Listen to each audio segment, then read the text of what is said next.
sorry. I didn't know I'm it was sorry. like an official show thing. Okay, so I was very nervous when I approached you to talk to you. No worries. I'm very sorry. Last time when I was at a con with David, I got told off for agreeing to a random interview, and he was like, "You need to ask me," and I was like, Where's the money? I understand. Absolutely. It's like I'm fearful, but But welcome. And I didn't want to push it further. Yeah, no, Anyway, because no, we were talking about this, being nervous about the whole situation. So, no, okay.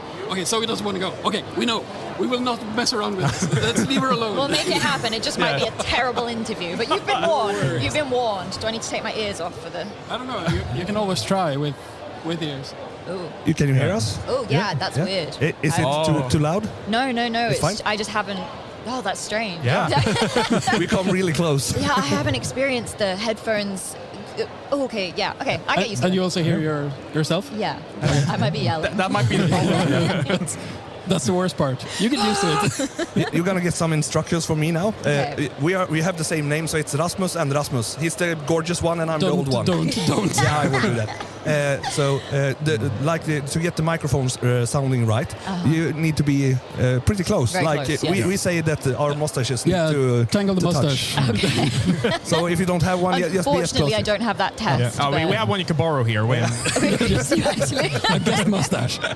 Yeah, but as long as you feel that this isn't too loud in your ears, just tell Yeah, me. it's I fine. can. No, turn perfectly that down. fine. Perfectly fine. Perfect. Yep. Good. Then we're gonna start, right? Yeah, let's go. Go with intro. Start with the intro.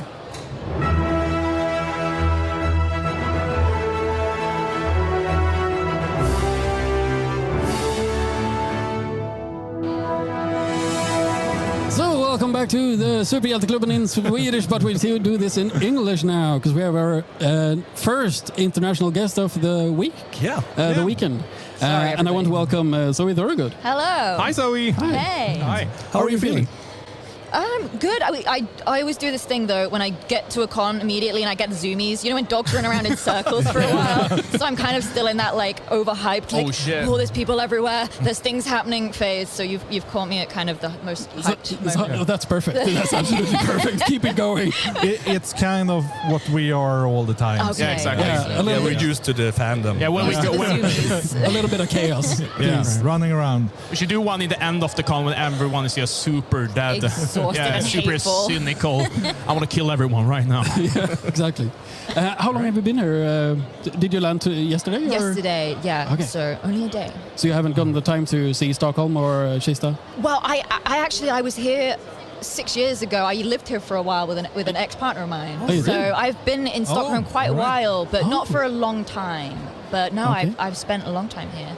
Okay. But So you already know Stockholm pretty well. Yeah, ooh, sort of. I was actually quite surprised how when I was on the plane and they were doing the announcement in Swedish, I was like, I don't recognize any of these words. I swear I knew like an amount of Swedish, but it's gone. Right. It's just a made-up Everything. language. So Give it a few days. It'll come back. Yeah. So you need to stay now for a month, I think. It's the rule when you come to Sweden. yeah. Yeah, exactly. With customs and such, Yeah. where you have to wait. So you learn the language. We will not let you out. We let you out in the wild, learning with more Swedish words than you had when you came. Okay, so but it is your first Comic-Con? No? Yeah, in first Sweden? Comic-Con in Sweden, yes. Right. Yeah. All right. But you've been around to several different conventions before and such. Yeah, I've I been understand. traveling for cons the past few years, pretty heavily. Yeah? So, but yeah, this is the first Swedish con I've done. So, Yes. And besides sitting here and talking to us, lovely as you are, thank you for joining us. You have two more things you are supposed to do live, right? During the day. yes. Thank you for reminding me. Sorry, I was going to ask you, how do you feel about that? Oh god, it's one of those things where I don't think any artist likes it because I think we're all hermits and we're all very, very introverted. And so when it's like, get on a stage and draw, it's a fucking nightmare. Yeah. But I think when I get into it, I kind of go on autopilot a little bit. And so it's easy. And you know, if I've got a pen in my hand, everything's easier. Yeah, isn't So that it's sort of like a shield? You can use it to sort of, okay, I'm doing my thing. Yeah, it's just I know it was another like Heroes Con in Finland where I did a live drawing thing. And it was that when I was drawing, I was fine, but then I was also being asked questions, and it was like, I'm not prepared for this. We can do one or the other, but Not both at the how same time. talented do you guys think I am? You know? It's both a shield and a sword at the same time. Yeah, exactly. So you maybe want to hold this when we do the interview? Oh yeah, would you feel better? There you Give her go. a paper right now, guys. I'm a changed woman. Fully relaxed. But like when you go up, when you're on autopilot, it's like a disassociative autopilot, or is it like, fuck, I'm on cloud 9, I'm drawing like a bitch no, right it's dissociative, and I think after I get off stage, I think, what did I just say? But then I watch it. Sometimes I'll watch it back, or I'll see somebody will take videos, and it's like, I come across okay, actually. It's not as bad as, because in my head, I think I'm just there like, but no. Do you get the Jesus Christ? What did I say? Yeah. Oh, absolutely. Did I just give out my credit card number? I had this in which one was it? I think it was in Finland, and see, people in Finland seem quite quiet and reserved, and I'd make jokes that I thought were funny and no one would laugh, it was like, and people would be like, oh, that was really funny, and it was like, was it? Nobody reacted. We're just finished. But they tell you it's funny, so it's fun. Afterwards. And so there was that like nervous, oh my gosh, I'm just offending everyone in the audience, right? They don't want to disturb anyone by laughing, so they come up afterwards. Yeah, okay, that was pretty funny. Yeah, exactly. They're so didn't you polite. laugh? They're polite. That's the thing, right? But that's not. So you're drawing live with Chris Browse, right? Yeah. I have never done an art battle before. Yeah, that is very This interesting. is going to be, Have you been told anything about how it's going to work? No, and I don't want to know. I just want to go, and I just want to completely Just improvise. improvise it. It's like pen in one hand and knife in another. Right, absolutely. The So you thing can is- stab at the opponent while you draw. Right, absolutely. I think that's I'm going to have to be goofy about it. This is my game plan, because I think there's a thing as well. It's like all these guys are so much more experienced than me. They're all like at least 20 years older than me. They've had so many more years drawing. They can draw something just at the speed of sound in a quick motion. I'm not that level, you know? Like I love drawing. I think I'm all right at it, but I can't do that kind of thing. And like just live drawing on stage and art battle? No! No! Give me 5 hours, guys.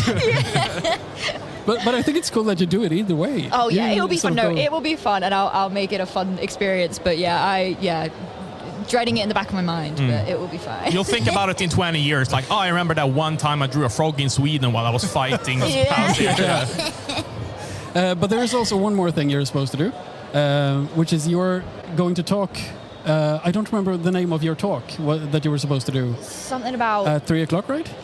something about drawing your life or something. I think it's like an autobio thing. I don't know. I come to these things completely unprepared, because then if I'm told as I have to do it, it's like I can't think about it. Also, that is your overall game plan. That is my game plan. improvise. Right. Because otherwise I'm an overthinker. So last night I would be like, what am I going to say? What's this panel about? If I don't know, I can't do that. Oh, You if see, you guys, that's what I told you. Yeah. I was just Don't gonna say- prepare. Just be here. That's the problem. if don't you need to only prepare. knew how we were last night, me and Marcus Well, are yeah. both very nervous about. Okay, shit, we're going to talk to people. Okay, we're going to talk to Zoe. Oh, shit. Zoe doesn't like interviews. What are we going to do? What are we going to do? I mean, my idea when we started this pod was I'm gonna talk about comic history. I'm not gonna talk to people. I'm just doing the history bit. The shield thing. The shield Yeah, thing. exactly. We do it in the safety of our living room. But don't you think that the moment of surprise kind of like eggs you on? Like when I don't know what I'm going to do, when someone say, okay, you're going to go up and talk right now. Oh, shit. Yeah, I have to like, this my is- gears start going. To me, at least, this is autopilot. And talking to you, you seem also very approachable. You seem easy to talk to, which is great Well, good. for I don't think improvising. anybody's ever said that to me before. You're welcome. It's a Swedish way, I guess. I think you're quite nice. Oh, how fooled you have been. Oh, shit. Yes. Marcus, did you have questions Yeah, about the I- comic books? Sure. Yeah. Guys, Oh, right, I comic think books. so. Yeah, that's why. Sorry, You're right. Sorry. I didn't. Before I knew you were coming here, I didn't know who you were as an artist, and I had to dare sit you. down. I'm very sorry. I'm so ashamed. Don't read I'm so ashamed. But I have read some for today, so I know sort of what you're about and your stories, and I like your stories. And I just want to say that you've made a new fan today. Well, during these past few days. So I'm very grateful to have you here. So I really thank you do very much. appreciate that. Thank you. Are you good with compliments? No, No. I'm British. Me neither, sorry. Let's do 5 We're more. going to stop this before it gets too No, awkward. I really do appreciate it. Really. That's one. So Yeah, all right. that's one compliment. No more. No, I wanted to say as well, like, I've heard your name before. I'm not a comic book guy. I'm more about video games. Me too. I thank noticed the God. Vault-Tec shirt. Oh, you did? Yeah. Nice. I noticed your Borderlands post on your Instagram. So I was Right, like, yes. I gotta ask her what's your favorite wall dweller and stuff. But I saw your art, and Marcus showed me a lot of your art before. And since you play games, it's I saw that art over there and a lot of the art in this book. It reminded me of Nier Automata, for example. You've probably heard it like 5,000 times. I get that a lot, which is a game I want to play and I've never played, but I understand. I completely get where it's coming Exactly. from. You should just start talking about it like you know what it is. Like, yeah, sure, I was there. I did that. But for this convention, I really wanted to join because I started looking into this book and I was so hyped for Comic-Con. And then I figured out I wanted to join the interviews. I read this. Yeah, you read it all last night. I read bought it and I started reading it as soon as I got it. And by the end of the evening, and we were supposed to go out for food, I was like, fuck. Dude, I just want to be in my hotel room and think. Yeah, that's not a book to speed run. Exactly.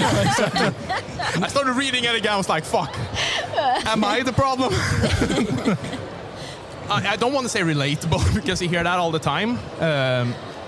But it's so weird because when I read this book, or I guess it's a novel. Also, sorry, for the listeners out there, the book is called... It's Lonely at the Center of the Earth, Yes. or in Swedish, Det är ensamt I mitten på vardagen. Perfect. I read this and I notice when I go into works of art that I really like, I get lost in them. And this didn't feel like reading a book. This felt like, like maybe slicing the back of your head open and like looking at it. Felt really intrusive. I guess that's the thought. And I was thinking about a lot of the things that you're talking about in It's Lonely at the Center of the Earth. Like maybe the big scary dudes in the distance being representation of your anxiety maybe, or your depression or a thing like that. Isn't it kind of weird seeing it everywhere now? Because, I mean, you made it in the book, but it's right behind you when you're drawing. Yeah. And isn't it like symbolic that it's... Yeah, I think it's one of those things where you take something, a demon that you have inside of yourself, and you put it out there, and suddenly it's not so scary. Right. I think it's one of those things that I've claimed for myself and other people. Like, I love people I call that character Happy. He's not named in the book, but his name's Happy, and I always feel so.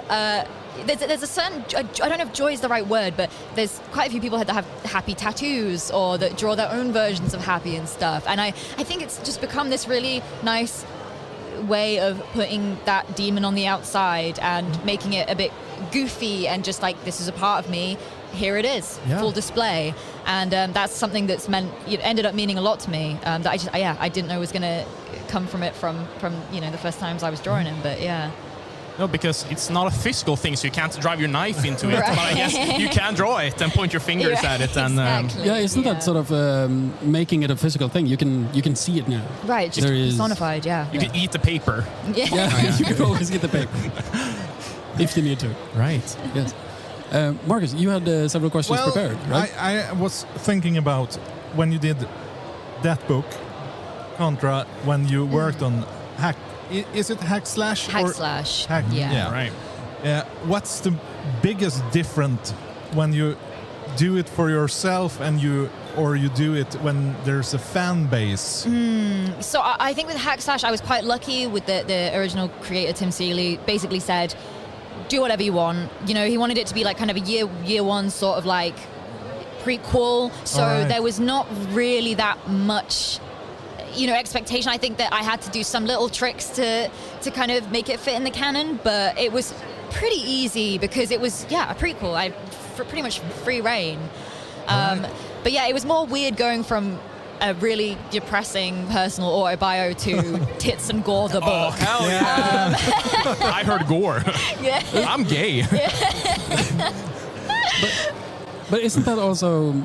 you can be so many things. You can be tits and gore, and you can be the Depressed. introspective part, and you can be all of these different things. All of these are still like Zoe, right? Right, and I say that the same narrative themes run through every book I do. It's just the genre is different, and that's the thing I love. I love pretentious, sad autobios, but I also love like tits and gore, you know. It's like, why not combine these things and just, you know. And I also really didn't want to get pigeonholed as sad comics girl, because I think that could have very easily happened. Absolutely. I mean, I wear it with pride. I am sad comics girl, but I'm also tits and gore comics girl. Wonderful. Cool. You heard it here first, guys.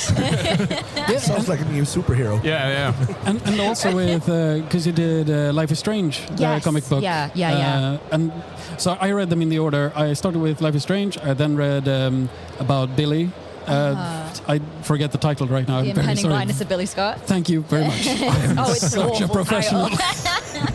And then I went for It's Lonely at the Center of the Earth before going to Hackslash. Okay. So it was quite a journey. That's quite jarring. I got sort of I had a sort of picture. Okay, this is Zoe, I think, and then come to Hackslash and. Okay, so maybe this is also Zoe. This is very different from the others. But how different is the approach when you go into these kinds of projects? If you go for something that is already established, or if you go for something that is yourself, there has to be sort of.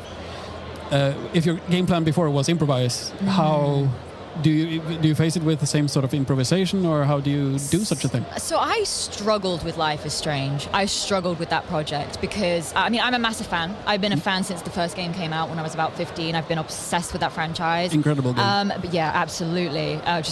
So important to me. And, you know, my growing up. But it was the first time I really worked in IP. Because Hackslash, I mean, I just don't really count it because I think it was so free, and like, you know, Tim didn't even look over what I was doing. He was just like, do whatever, have fun, and I did, and Okay, you know, great. that was great. And so it's like, yeah, it was a franchise, but I didn't really feel that restriction. Whereas with Life is Strange, it was the first time I'd ever done that, where it's like there are things that you can and can't do. And I just, that was difficult, and also the fact it was the first time I'd written for another artist as well, because I didn't draw it, I only did the writing, and that was a challenge. I ended up being really happy with the book and how it turned out, and I think Claudia's just a fantastic artist and just made it so much better than I could if I was drawing it, honestly. But it was difficult because there was so much back and forth, and you know, I'd sent them 3 different pitches before we kind of settled on something, because there were so many reasons why this can't fly, and then as a writer it's like, oh, but that's kind of the point, you know. And so it's just like kind of like unraveling this thread and then putting it back together, and it just getting more frayed every time it felt, but yeah, it was difficult. Do you feel like those limitations are more limiting, or do you feel like it brings out more creativity in you as both writer and penciler? For me, I would say I like the full freedom. I think I struggle, but I know for some creators, they like having those constraints because it means you have to be smart. Yeah. But I think the problem is I'm not smart. And also I get an idea in my head, it's like, no, this is it. This has to be it. And so when someone tells me no, it's just like, it's like telling a kid they can't go to the candy store, you know. It's like, oh, man. Well, I don't want to do it anymore. I want to go to the candy store. But right, because sometimes the restrictions, as you say, could be freeing or bring out more creativity. But I was thinking about when I read this book, was there any like limits there at was all? no walls whatsoever, and I think that was the most organic experience I've ever had with art, and I don't think I'll ever get it again. And that's the thing I love working with Image, because they just will let you do whatever you want. There was no editor for that book. I submitted I love telling this story, but I didn't even know what order the pages were going to be in until the day of deadline. It was my deadline without like, Zoe, you need the pages in on like the 19th of September or whatever it was. It was the 19th of September. I was looking at all my pages organized on my computer, and I was like, I had one folder of all my pages and one folder where it was like I was renaming them to be in the right order. And I was just like,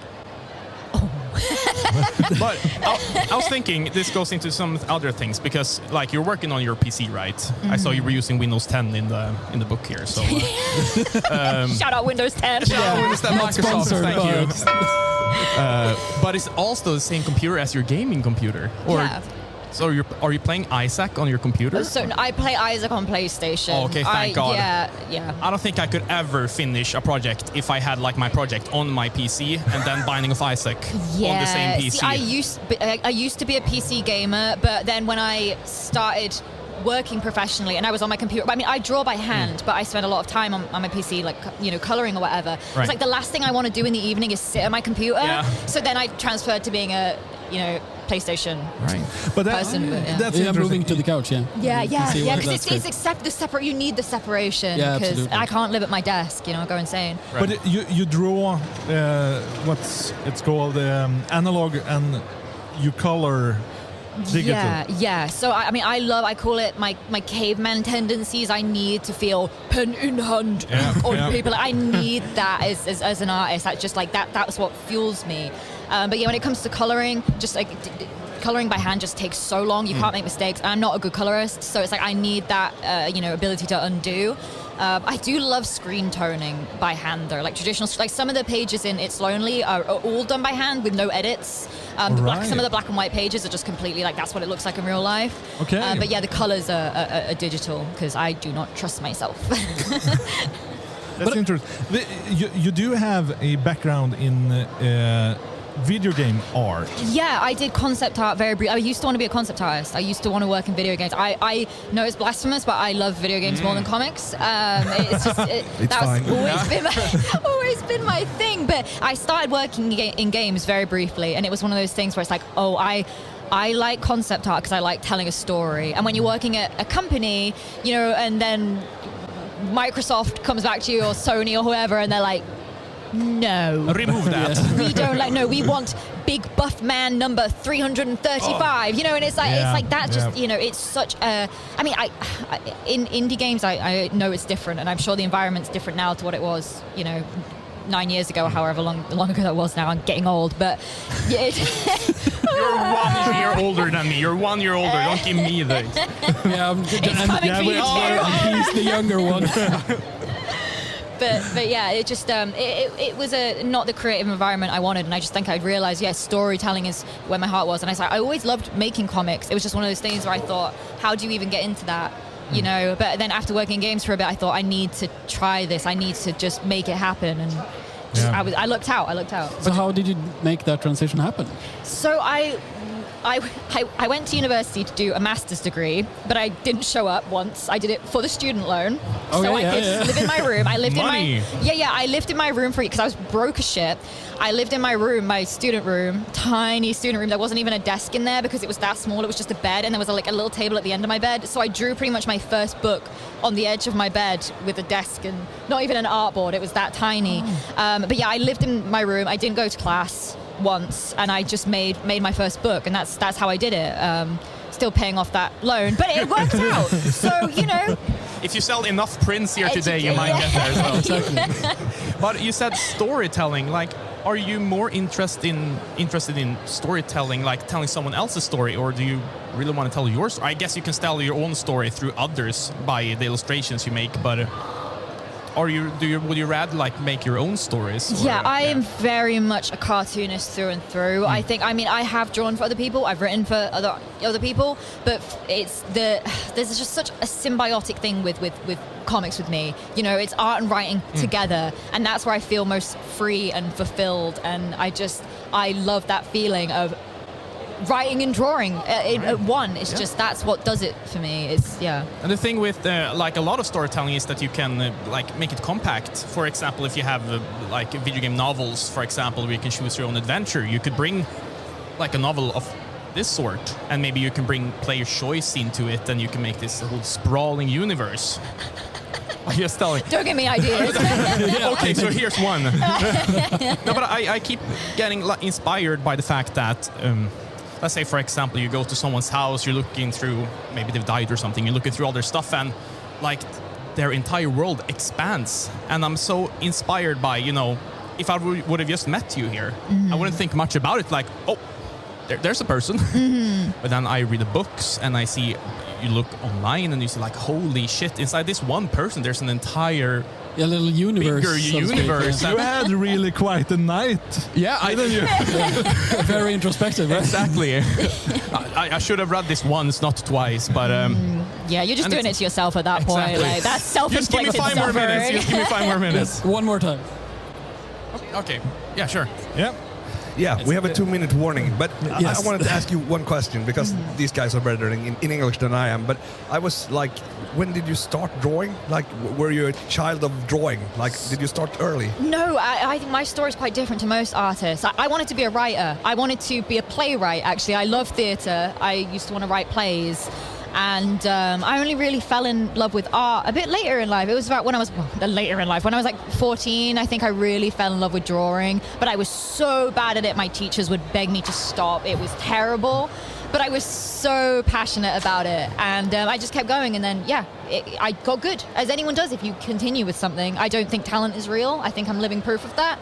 But I wasn't a born artist. It was something that I fell in love with a bit later. We are That's very wonderful. grateful for all the art that you do. Because Yeah. it's Thank beautiful. you. Yeah, Worked out. See where it's got you. It's great. It's Yeah, you wonderful. got to come to Sweden. Right. You're in the big times. That's why I'm here. Hit the big times. You peaked now. It doesn't get better than Sweden. So I wonder, just to close off the interview, we're gonna ask you some more questions, but would you be okay with taking a picture with all the guys in the club? Absolutely. So we can post on our page? Yeah, we absolutely. could sell let's it do online. Yeah, exactly. Do you guys have any more questions? I think we're going to have to cut it. Yeah, yeah. Because The you have end. something else to do. Apparently. I understand. But you're always welcome back if you have nothing to do. Oh, You of can add course. something to the table. That's no problem. I Anytime. appreciate that. Thank you. I've had a blast, everybody. All right. Thank you very much for Thank you coming. so Zoe. much. Thank you. It's been great.